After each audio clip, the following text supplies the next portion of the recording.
जय हिंद। स्वागत है आप सभी का आपके अपने यूट्यूब चैनल अमृत एकेडमी पे।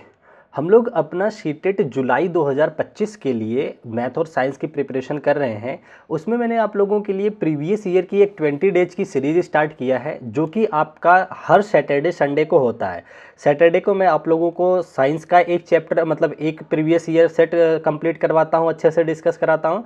और संडे को आपका मैथ का, और बीच बीच में कभी कभी आप लोगों को सीडीपी का भी देखने को मिलता है, ठीक है ना। वैसे ये क्लासेस जो हैं आपकी लाइव होनी थी, बट कुछ टेक्निकल दिक्कत आ रही है मेरे सिस्टम में, जिसकी वजह से ये रिकॉर्डेड है। बट मैं पूरी कोशिश करूंगा कि आप लोगों को पूरा प्रॉपर टाइम मिलेगा अपना ऑप्शन सेलेक्ट करने का, पूरा आपको लाइव वाला मैं फील दिलाऊंगा, ठीक है ना। तो चलिए बिना टाइम वेस्ट किए आज की अपनी क्लास को आगे बढ़ाते हैं। आज ये डे नंबर 2 है। अभी तक आप लोगों का एक क्लास हो चुकी है इस पे, ठीक है ना।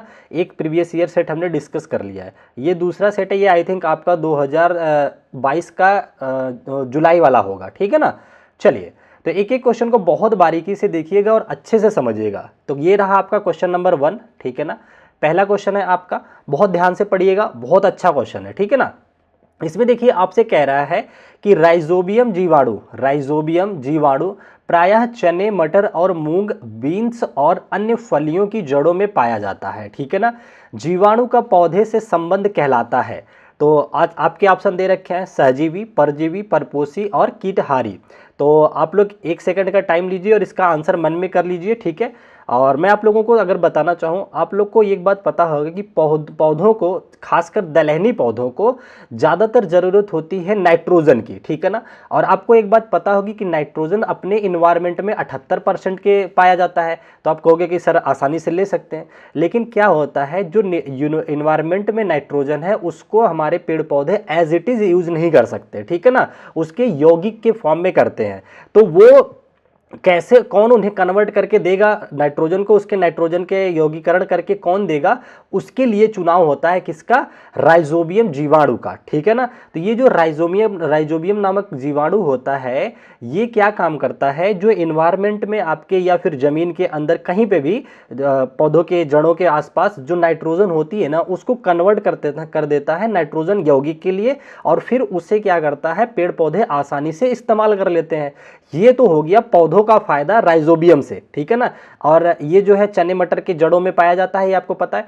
अब क्या होता है, और साथ ही साथ जैसे मान लीजिए ये दलहन का पेड़ है, इसकी ये जड़ें हैं, ठीक है ना। यहाँ राइजोबियम के कीट पाए जाते हैं, ठीक है ना। ये क्या काम करते हैं बता दिया, यौगीकरण काम करते हैं, जिससे पेड़ों को, पौधों को फायदा मिल जाता है। ये अच्छे से जीवित हो जाते हैं, मतलब अच्छे से सर्वाइव करते हैं।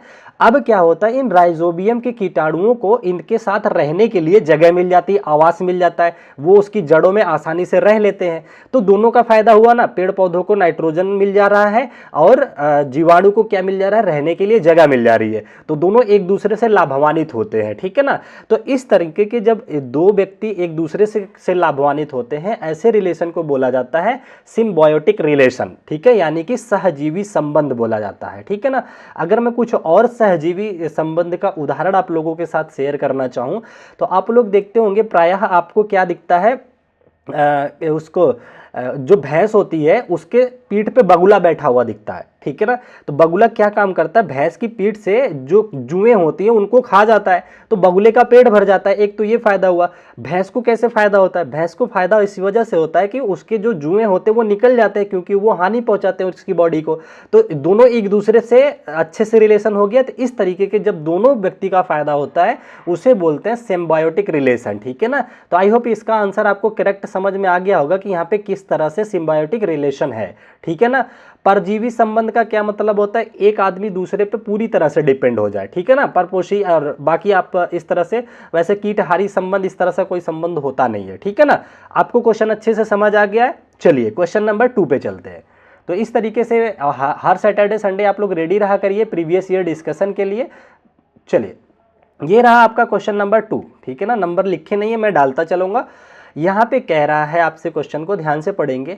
कह रहा है प्राणी जहाँ रहते हैं वहाँ जीवित रहने के लिए अपने आप को अनुकूलित कर लेते हैं, ठीक है भैया, बिल्कुल। अब देखो हम लोग दिल्ली में रहते हैं, तो जब यहाँ के तापमान होता है तो इसके हिसाब से हमारी बॉडी एडजस्ट हो जाती है। कोई कश्मीर में रहता है तो उसके हिसाब से एडजस्ट कर लेता है। तो खुद को अनुकूलित कर लेते हैं जीव जंतु, इंसान लोग, ठीक है ना।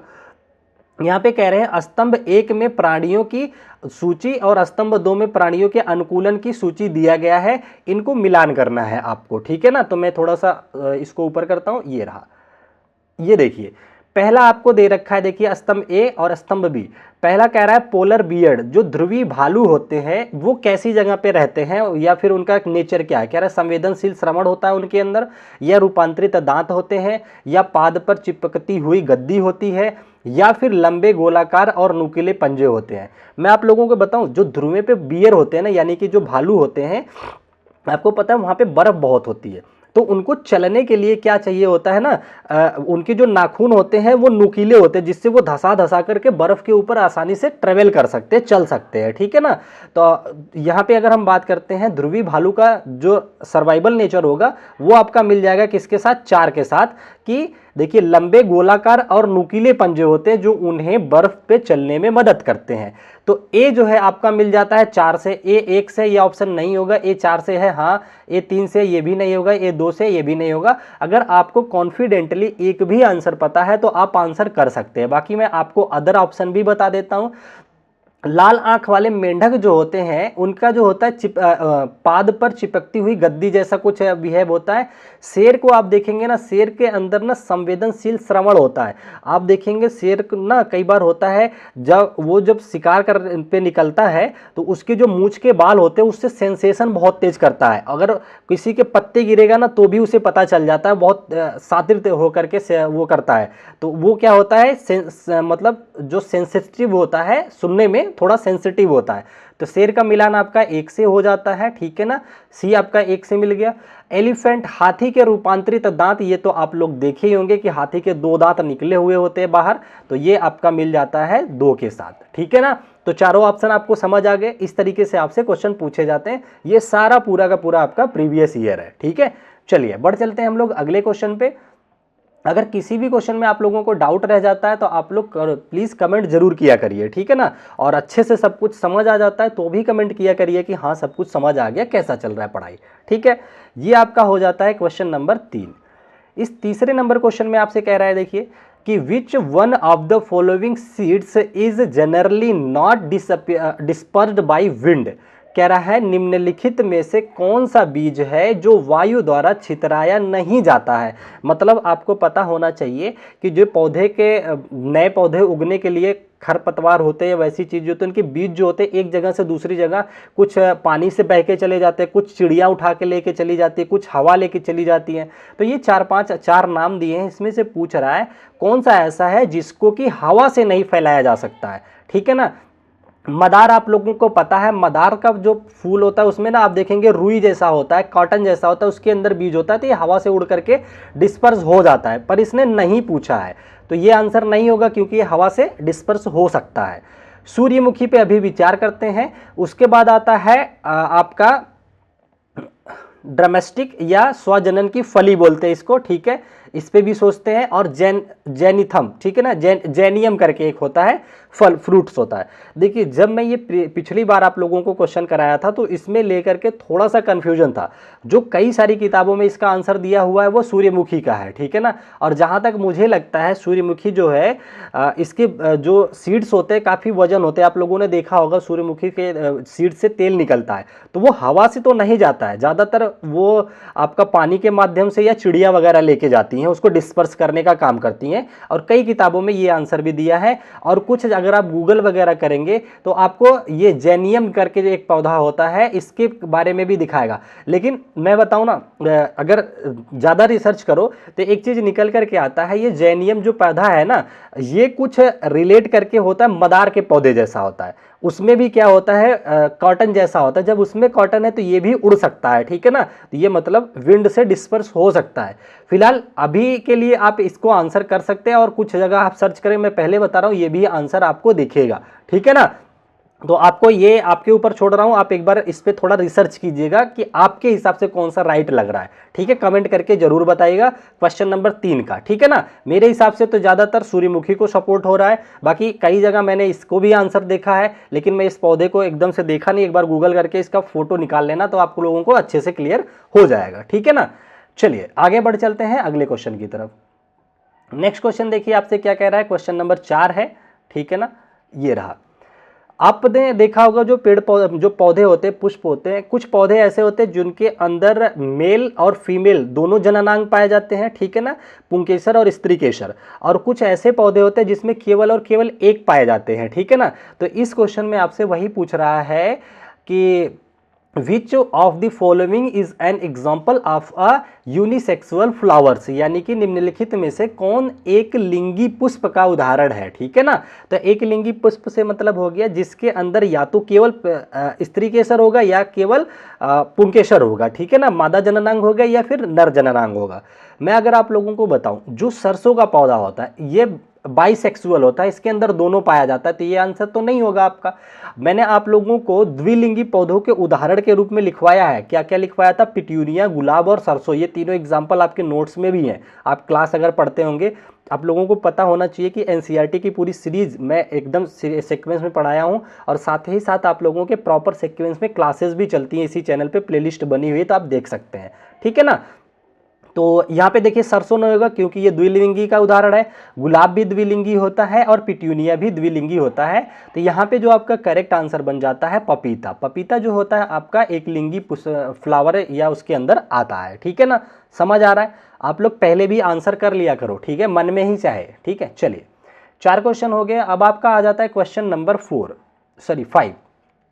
4 तो हमने कर लिया था, इसको जरा ध्यान से पढ़िए। यहां पे आपसे कह रहा है मानव कंठ के विषय में निम्नलिखित में से कौन सा अभिकथन सत्य है और कौन सा असत्य है। ये 4 कथन आपके सामने दिए हैं, मानव कंठ को लेकर के कौन सा सत्य कौन सा असत्य है ये बताना है। मैं थोड़ा सा पहले एक्सप्लेनेशन कर देता हूं तो आप अपने आप आंसर पकड़ लोगे, ठीक है ना। आप लोगों को एक चीज बताऊं, जब हम खाना खाते हैं आप कहोगे देखो खाना भी हम लोग मुंह से खाते हैं, सांस लेते हैं तो भी हम सांस मुंह से भी ले सकते हैं, ठीक है ना। इसका मतलब यही जो एंटरिंग पॉइंट है खाने का और सांस लेने का, दोनों को एक यहां तक तो माना जा सकता है। जब आप यहां पे आते हो, यहां से 2 नली होती है, एक आपकी फूड पाइप होती है, एक विंड पाइप होती है जिससे हम लोग हवा लेते हैं, मतलब सांस लेते हैं, ठीक है ना। तो 2 सेपरेट पाइप हो गई, एक से सांस लेते हैं एक से हवा लेते हैं। आप कहोगे कि सर यहां से मुंह से तो दोनों एक साथ ही आ रहा था, आप बोले हवा भी ले सकते हो और फूड भी ले सकते हो, बिल्कुल लेते हैं। तो यहां से कैसे पता चलता है कि अलग अलग जाता है, तो आपको बताऊं यहां पे गले पे ना एक पल्ले नुमा एक इस तरीके से ना दरवाजे जैसा होता है, कपाट जैसा होता है। जब हम सांस लेते हैं तो ये सांस नली की तरफ खोल देता है, और जब हम खाना खाते हैं तो इधर खोल देता है। ये कंट्रोल कैसे होता है, ये हमारे मस्तिष्क से कंट्रोल होता है। मस्तिष्क हमारा इशारा देता है कि अब जो है आप सांस ले रहा है बंदा तो इधर वाला पल्ला खुल जाता है, जब बताता है कि अब वो खाना खा रहा है तो इधर का खुल जाता है। कई बार आप लोगों ने देखा होगा कि अगर आप खाना खाते वक्त आपके दिमाग में कुछ और चल रहा है, आप कुछ और सोच रहे हैं, तो अचानक से आपको हिचकी आने लग जाती है। क्यों आती है, क्योंकि आपका जो दिमाग था जो आदेश दे रहा था इस दरवाजे को खुलने के लिए कि फूड पाइप को खोलो, वो आपका दिमाग कहीं और बिजी हो गया, गलती से सांस वाली पाइप ही खुली रह गई, तो खाना जो है विंड वाले में चला जाता है, जिसकी वजह से आपको क्या आने लगता है, हिचकी आने लगती है, तो आप पानी पीते हो, ठीक है ना। वैसे प्रचलन ये है अपने यूपी में, तो हम सुनते रहते हैं कि हिचकी आने का मतलब होता है कोई आपको याद कर रहा है, जबकि ऐसा तो है नहीं, ठीक है ना। ये बात आपको समझ आ गई होगी। तो एक चीज तो तय हो गया कि यहाँ पे एक वाल्व लगा होता है और 2 अलग अलग पाइप होती हैं, और एडजस्ट कैसे होती है, दिमाग से होता है, ठीक है। इतनी बात आपको क्लियर हो गई। चलिए अब हम बढ़ चलते हैं, अपने चारों कथन को देख लेते हैं, इतने से आप आंसर कर पाओगे। पहला अभिकथन आपसे कह रहा है कि कंठ में श्वास नली श्वास नली खाद्य नली के सन्निकट होती है। हाँ बिल्कुल सन्निकट ही होती है, ये बिल्कुल सही बात है, दोनों पास पास ही होती है, यही श्वास नली होती है, यही फूड पाइप भी होती है, ठीक है ना। तो अभिकथन 1 तो बिल्कुल सही बात कह दिया इसने, कोई दिक्कत नहीं है। अच्छा, दूसरा आपसे कह रहा है कंठ में एक पल्ले जैसा वाल्व उपस्थित होता है, अभी बताया ना दरवाजा जो पल्ले जैसा, तो ये रहता है, ये भी बिल्कुल सही बात है, तो अभिकथन 2 भी आपका सही हो जाता है। आपका असर्शन यानी कि अभिकथन 3 क्या कह रहा है, कह रहा है वायु एवं भोजन कंठ में एक ही रास्ता साझा करते हैं। अभी इसने S1 में कहा है कि 2 रास्ते होते हैं, सन्निकट होते हैं, एक ही रास्ता नहीं साझा करते। मैंने बताया ना कि 2 होते हैं, एक से भोजन जाता है, एक से सांस लिया जाता है, ठीक है ना। तो ये तो S3 आपका जो हो जाता है रॉन्ग हो जाता है, ठीक है। S4 पे आ जाते हैं। S4 आपसे कह रहा है कि कभी कभी भोजन के कण श्वास नली में प्रवेश कर जाते हैं जिससे हिचकी आ जाती है, ठीक है ना, आ सकती है। तो यही तो अभी आपसे बताया मैंने, तो ये बिल्कुल सही बात कह रहा है कि इसी वजह से हमें हिचकी आ जाती है। तो हमने देखा हमारे S1 S2 S4 3 सही है, S3 गलत है। तो ऐसा ऑप्शन ढूंढिए जहाँ पे हमारा S3 गलत दिया हो, बाकी सब सही। यहाँ S1 और S2 असत्य, नहीं ये तो गलत हो गया। S2 और S4 असत्य, ये गलत हो गया। S1 S2 S4 सत्य है, हाँ ये 3 सत्य हैं, S3 असत्य है, तो तीसरा ऑप्शन आपका बिल्कुल सही हो जाता है। ठीक है ना। कमेंट करके बताइएगा कि ये वाला क्वेश्चन किसको किसको अच्छे से समझ आ गया है, कि अगर कभी भी इससे क्वेश्चन घुमा फिरा के एग्जामिनर पूछेगा तो आप आंसर कर पाओगे। ठीक है ना, समझ गए। 5 क्वेश्चन हो गया। चलिए आगे बढ़ते हैं अगले क्वेश्चन पे। नेक्स्ट क्वेश्चन देखिए आपसे क्या कहना चाह रहा है, बहुत ध्यान से देखिएगा, बहुत अच्छे अच्छे क्वेश्चन है। ये रहा आपका क्वेश्चन नंबर 6। यहां आपसे कह रहा है निम्नलिखित में से कौन सा प्रवाह आलेख मानवों में रक्त के प्रवाह का सही क्रम होता है, दर्शाता है। अच्छा, हमारे शरीर के अंदर जो ब्लड फ्लो होता है कैसे कैसे होता है उसका सही क्रम पूछा हुआ है। पहले फेफड़े में प्योर होता है, फेफड़े के बाद धमनी लेकर के हार्ट में जाती है, वहां से पल्मोनरी सिरा लेके जाता है। ये मैं आप लोगों को परिसंचरण चैप्टर पढ़ाने वाला हूं, उसमें डिटेल में समझाऊंगा। तो आप लोग चैनल को सब्सक्राइब कर लीजिएगा, बेल आइकन भी प्रेस कर लीजिएगा, आपको नोटिफिकेशन आ जाया करेगा। और टेलीग्राम का लिंक डिस्क्रिप्शन में रहता है, वहां से ज्वाइन कर लीजिएगा, वहां पे भी मैं वीडियो शेयर कर देता हूं। ठीक है ना, तो क्लास को प्रॉपर कीजिए, उसको मैं अच्छे से वहां समझाऊंगा। फिलहाल इस क्वेश्चन का जो आपका सही आंसर होगा कि पहले जो ब्लड फेफड़े से क्षमता है उसके बाद फुफ्फुस सिरा के माध्यम से हृदय में पहुंचता है। ठीक है ना, फिर हृदय से क्या होता है, धमनियों की हेल्प से शरीर में जाता है, शरीर से घूम करके फिर सिराओं के माध्यम से फिर से वापस हृदय में आता है, हृदय से फिर फुफ्फुस धमनी में जाता है, फुफ्फुस धमनी से वापस फेफड़े में चला जाता है, फिर वहां पेयर होता है, फिर ये साइकिल कंप्लीट होती रहती है। ठीक है ना, तो अब आपको समझ में आ जाना चाहिए। इसका जो करेक्ट आंसर है ए ऑप्शन है। ये चैप्टर परिसंचरण अभी मैंने नहीं पढ़ाया है, थोड़ा बहुत अगर आपको डाउट होता है कोई बात नहीं, जब चैप्टर पढ़ा दूंगा इतू सा भी आपको डाउट नहीं रहेगा, इस बात की पूरी गारंटी है। ठीक है ना, चलिए। और जिसको अगर बहुत जल्दी है तो पुरानी क्लास पड़ी हुई है सीटेट दिसंबर के नाम से, वहां पे जाओगे तो ये चैप्टर मिल जाएगा, वहां पे पढ़ाया है। और लेटेस्ट आपको समझना है तो ये क्लास बहुत जल्द आने वाली है। 6 क्वेश्चन हो गया, ये आई थिंक 7th नंबर का क्वेश्चन होगा आपका। चलिए इसमें देखिए क्या कह रहा है, कह रहा है आपसे कि मानव शरीर के निम्नलिखित में से कौन से प्रकार से डायलिसिस का प्रक्रिया जुड़ी होती है। तो देखिए डायलिसिस प्रोसेस जो होता है ये आपका इमिशन से जुड़ा होता है, यानी कि उत्सर्जन तंत्र से जुड़ा होता है। तो डायलिसिस कहाँ होता है, उत्सर्जन के अंदर आता है। ठीक है ना, तो इसका जो करेक्ट आंसर हो जाएगा b will be the correct option. ठीक है, चलिए इसमें बहुत ज़्यादा एक्सप्लेनेशन की जरूरत नहीं है, जहाँ जरूरत होगी वहाँ मैं एक्सप्लेन करूँगा। क्वेश्चन नंबर 7 हो गया ना, ये हाँ 7 हो गया, ये 8वां नंबर है। ये रहा आपका क्वेश्चन नंबर 8। ठीक है ना, 8वें क्वेश्चन को ध्यान से पढ़िएगा। कह रहा है आपसे क्या कि मानवों में ध्वनि कंपन ए में उत्पन्न होता है। मानवों में ध्वनि कंपन ए, यानी यहां पे अगर खाली स्थान भी दे सकता है एग्जामिनर आपको, इसने ए लिखा हुआ है, ए में उत्पन्न होता है। और ए जो है कंपन को बी में भेजता है, ए जो है कंपन को उठा करके बी के पास भेजता है, और वहां से संकेत सी पर भेजा जाता है। और फिर ए बी सी को क्या कहोगे आप। देखिए जब क्या होता है, आप लोग जो हमारे कान होते हैं, जब कोई आवाज आती है तो सबसे पहले ईयर ड्रम में टकराती है। ठीक है ना, ईयर ड्रम में क्या होता है, कड़पटा में टकराने के बाद उसके बाद, अच्छा सी, एक सेकंड, क्या क्या कह रहा है, ए में उत्पन्न होता है। ठीक है, तो ईयर ड्रम हो गया आपका। ठीक है ना, ईयर ड्रम में उत्पन्न होता है, फिर ए कंपन को बी में भेजता है। तो यहां से जो कंपन होता है ईयर ड्रम पे आप ऐसे टक करके लगता है, जो कंपन होता है वो मध्य कर्ण के अंदर जाता है। अंदर इस तरीके से कान की संरचना होती है, ये मैं आप लोगों को पढ़ाऊंगा। ठीक है, ये मध्य कर्ण होता है, फिर यहाँ से नब्स जुड़ी होती है जो ब्रेन में जाती है। ठीक है ना, तो ये आपका हो जाता है, यहाँ पे लगा होता है ढोलक जैसा पर्दा लगा होता है, जो डिस्टर्ब होता है तो साउंड निकलता है। तो सबसे पहले कर्ण पटाह पे नहीं आएगा, क्या कह रहा है, ईयर ड्रम। ठीक है, और यहाँ पे भी ईयर ड्रम। उसके बाद क्या कह रहा है, इनर ईयर, सीधा इनर ईयर में नहीं जाएगा, इनर ईयर में नहीं जाएगा, ये ऑप्शन तो कट गए।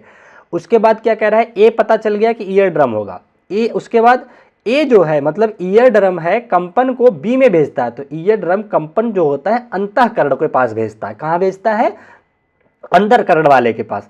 तो बी पे देखिए इनर कान यहाँ पे भी दे रखा है, यहाँ पे भी अंतःकरण इनर ईयर दे रखा है। ठीक है ना, अब उसके बाद क्या कह रहा है कि बी, वहां से संकेत सी पर जाता है। अब ये ध्वनि अंतःकरण जो संकेत भेजता है दिमाग को, फिर दिमाग हमारा सुन लेता है कि अच्छा किसी ने मुझे बुलाया है। ठीक है ना, तो उसके बाद कहाँ जाता है, दिमाग पे जाता है। तो तीसरा जो होगा दिमाग, ये वोकल कार्ड, वोकल कार्ड तो यहाँ होता है, सुनने के बाद कान की यहाँ क्यों आएगा। ठीक है ना, तो ये ऑप्शन भी कट गया आपका, ये जाता है मस्तिष्क के पास। तो आपका बी ऑप्शन बिल्कुल करेक्ट हो जाता है। बात समझ में आई? ईयर ड्रम में कंपन हुआ, कंपन भेजा गया अंतःकरण में, इसको मध्यकर्ण भी बोलते हैं। मध्यकर्ण ने इंफॉर्मेशन दी हमारे दिमाग को, दिमाग ने पढ़ लिया फला आदमी हमें बुला रहा है या हमें कुछ कहना चाह रहा है। ठीक है, समझ आ गया? चलिए, जो क्वेश्चन एक्सप्लेनेशन का होगा वो मैं एक्सप्लेन भी करूंगा अच्छे से, घबराइएगा मत। और ये हर सैटरडे संडे आप लोगों को चलेगा। आपके एग्जाम से पहले मेरी पूरी कोशिश है कि 2011 से लेकर के, वैसे इस पे थंबनेल पे शायद 2018 से लिखा होगा, लेकिन मैं 2011 से लेकर के 24 तक के जितने पेपर हुए हैं कोशिश करूंगा सब समराइज करवा दूं। आप लोगों को कहीं पे भी जाने की जरूरत नहीं होगी। ठीक है ना? 8 क्वेश्चन हो गया आपका, ये क्वेश्चन नंबर 9 हो गया। गिनती हो सकता है ऊपर नीचे हो जाए तो एडजस्ट कर लीजिएगा। यहां देखिए आपसे क्या कह रहा है, कह रहा है निम्नलिखित विकल्पों में से कौन सा विकल्प रेशम के उत्पादन से जुड़ा है? तो आप लोगों को पता होना चाहिए रेशम के उत्पादन के लिए रेशम का कीट पालन होता है, शहतूत का वृक्ष होता है, उसकी खेती की जाती है, तमाम प्रोसेस होता है। ये मैं आप लोगों के चैप्टर में पढ़ाऊंगा भी, डिटेल में भी। फिलहाल यहां समझते हैं।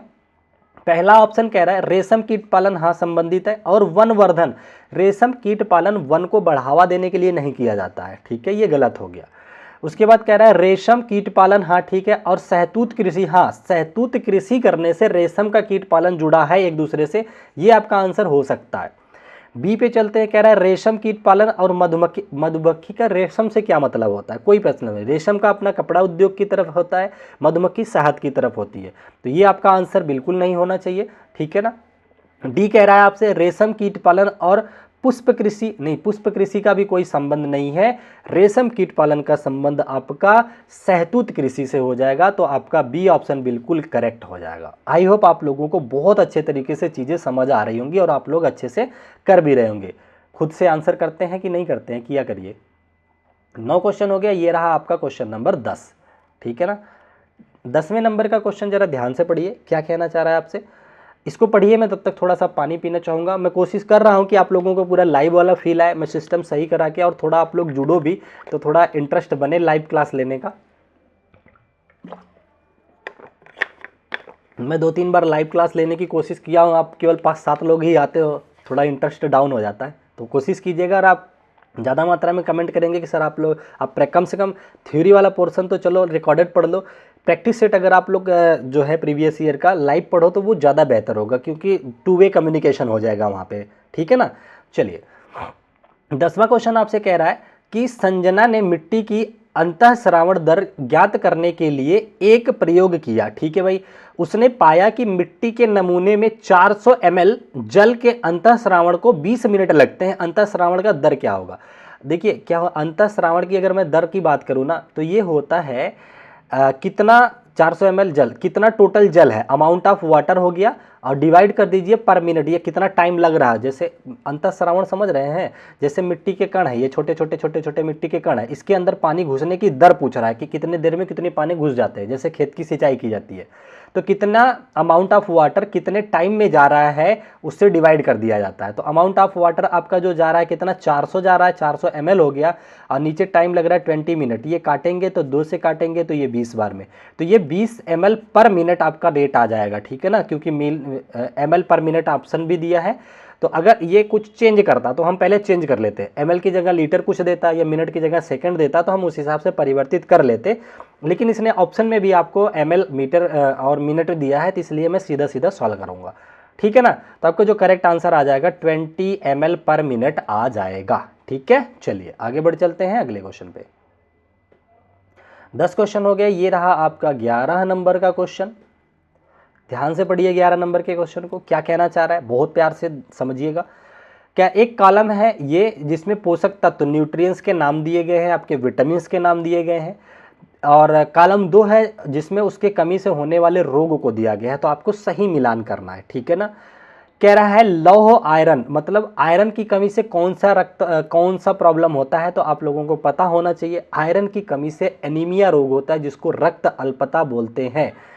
तो ये गिनती को इन्होंने टाइप भी सीधा सीधा कर दिया आंसर के सामने, आंसर आयरन की कमी से रक्त अल्पता 4 को यहाँ लिख दिया, जबकि 1 2 3 4 को क्वेश्चन पेपर में ऊपर नीचे था, चौथे की पोजीशन यहाँ पे थी, तो उसको मिलान यहाँ करना था। ये सीधा सीधा ऑप्शन आंसर ही सीधा लग गया है, कोई बात नहीं है।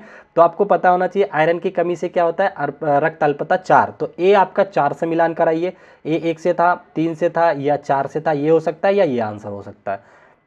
विटामिन बी या विटामिन बी1 की कमी से बेरी रोग होता है, इनका भी आंसर सामने ही दे रखा है।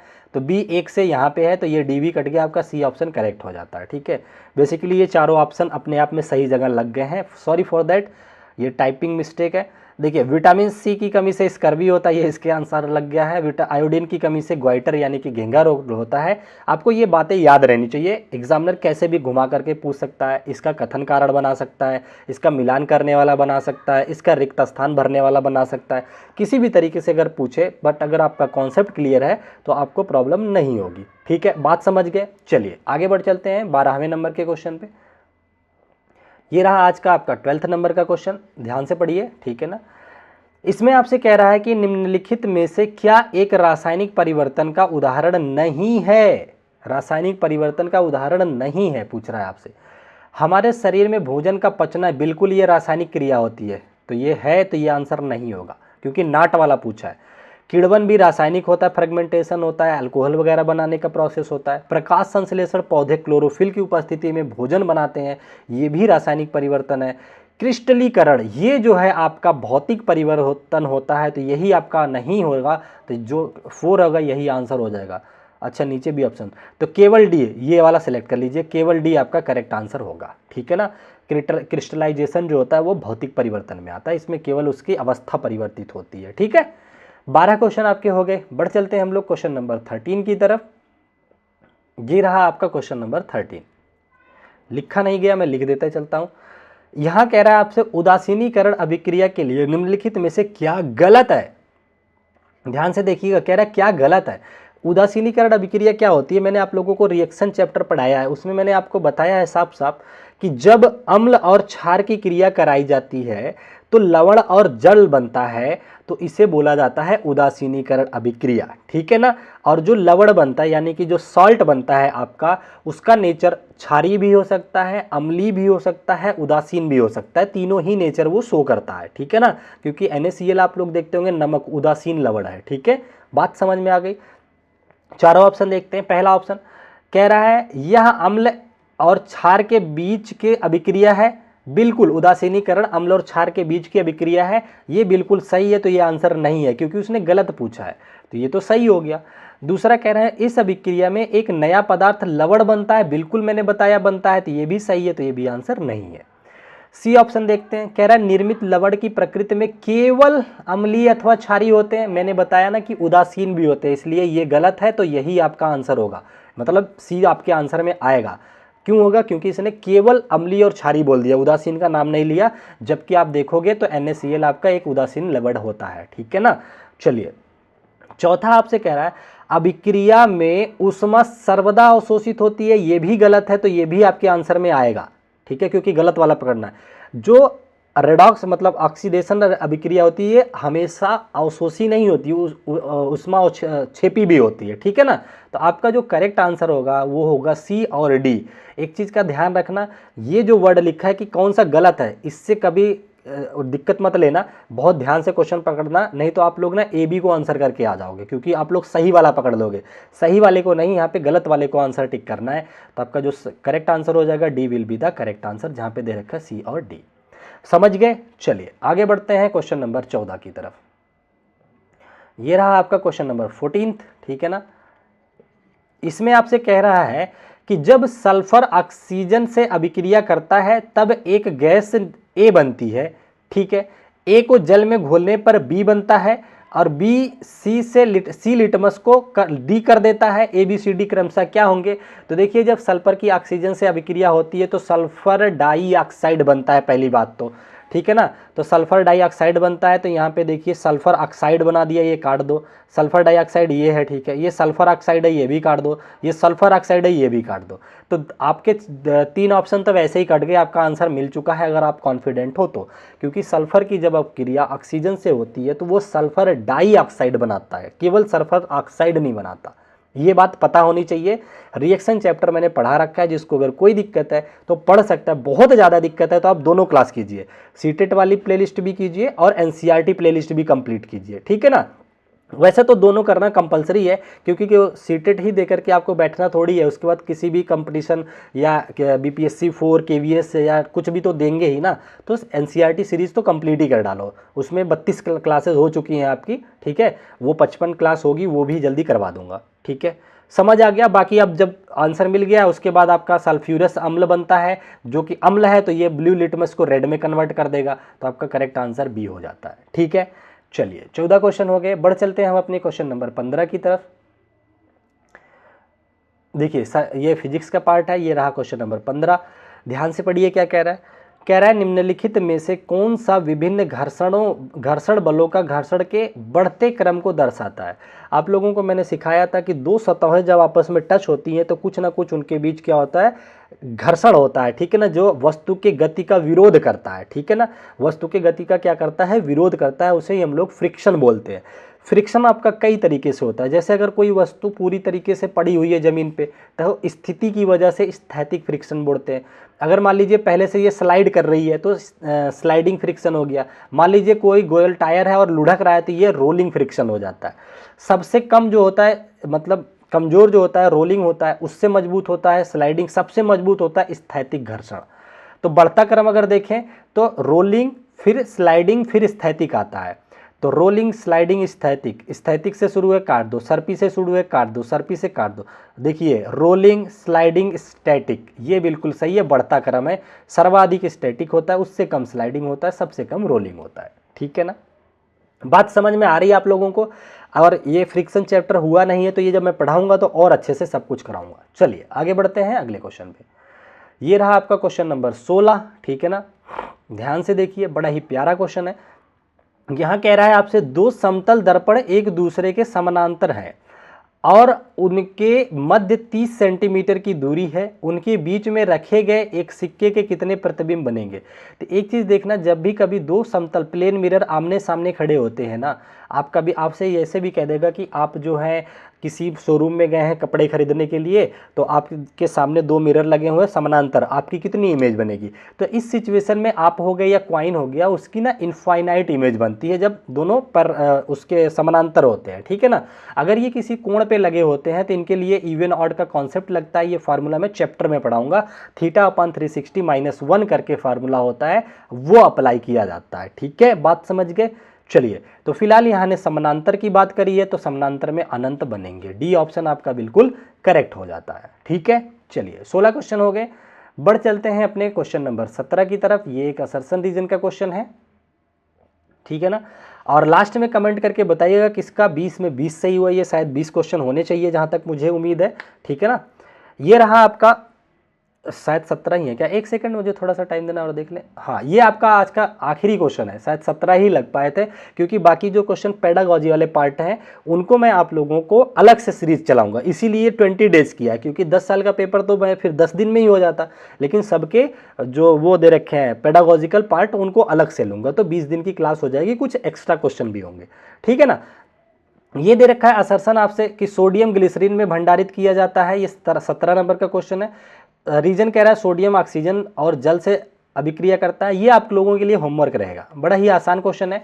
सोडियम के बारे में मैंने बहुत चर्चा किया है कि सोडियम, थोड़ा हिंट दे देता हूँ, सोडियम बहुत ही ज़्यादा ज्वलनशील पदार्थ होता है, जो कि इतना सॉफ्ट भी होता है कि उसे चाकू से काटा जा सकता है, और वो इतना विस्फोटक होता है कि उसको मिट्टी के तेल में रखा जाता है, ठीक है ना। तो आप लोगों को आपका आंसर मिल चुका होगा, लेकिन आपको जवाब देना है कमेंट सेक्शन में कि आपका राइट आंसर क्या है। लिख दीजिएगा कि क्वेश्चन नंबर 17 का ABCD में से जो आपका राइट आंसर आ रहा है, ठीक है ना। कमेंट जरूर कीजिएगा, कमेंट करने से एक जो होता है कनेक्टिविटी पैदा होती है, एक जुड़ाव होता है, जिससे आपका नाम मेरे दिमाग में आता रहता है। आप लोगों के, आप में से बहुत सारे बच्चे हैं जिनका नाम मुझे याद हो चुका है, ठीक है ना। उससे क्या होता है, एक इंटरनल कनेक्शन बनता है, एक इंटरनल ब्लेसिंग होती है आप लोगों के लिए कि ये अपनी लाइफ में या अपने एग्जाम में बेहतर करके आए कि बच्चा कंटिन्यूअस हमारे साथ जुड़ा है और मेहनत से पढ़ाई कर रहा है, ठीक है ना। बाकी नोटिफिकेशन थोड़ा सा डिले हो रहा है इस बार, बहुत जल्द आपको लास्ट वीक तक ही देखने को मिल जाएगा, 10-5 दिन के अंदर। तो पढ़ाई को कंटिन्यू रखिएगा, ठीक है ना। तो आज की वीडियो को यहीं तक रखते हैं। कैसी लगी वीडियो 2 शब्द जरूर लिख के जाइएगा, इंतजार रहता है आप लोगों के कमेंट्स का, ठीक है ना। तो आज की क्लास को